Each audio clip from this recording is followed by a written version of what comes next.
مرزا اسداللہ خان غالب کا ایک خط منشی نبی بخش حقیر کے نام۔ بھائی صاحب، یہ جو آپ نے لکھا کہ تیرے وہ اشعار سنے جاتے ہیں کہ جو کبھی نہیں سنے تھے، حال یہ ہے کہ میں نے ان دنوں میں 2 غزلیں لکھی ہیں۔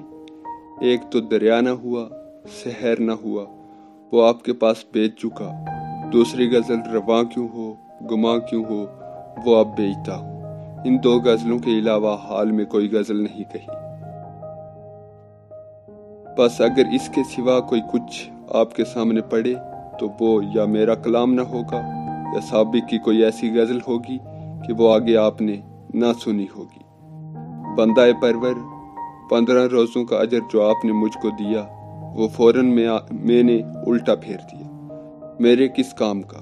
نہ آم ہے کہ کھاؤں، نہ شربت ہے کہ پیوں۔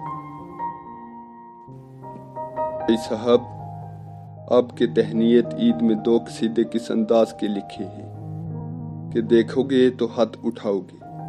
پرسوں یا اترسوں روانہ کروں گا، ہر گوپال صاحب کو بھی دکھا دیجئے گا۔ رسالدار کے گھر باب میں جو کچھ تم نے کہا وہ مطابق کے واقع نہیں ہے، یعنی اس نیک بخت نے ضد سے یہ کام نہیں کیا۔ این حکایت را بیانے دیگر است، ایک زن مرد افغن بدروش بدفن نے اس کو لوٹ کھایا۔ مہمانداری ہر روزہ گل و میوہ و نقش و نگار و رنگ و بو، یہ عیاشی و بدماشی ہے، آزردگی و دل آزاری۔ میں اپنے بچوں کو پیار کرتا ہوں اور دعائیں دیتا ہوں۔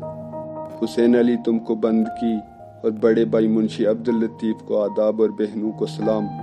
بھتیجا بھتیجی کو اس راہ سے کہ وہ عمر میں اور رشتہ میں چھوٹے ہیں دعا کہتا ہے۔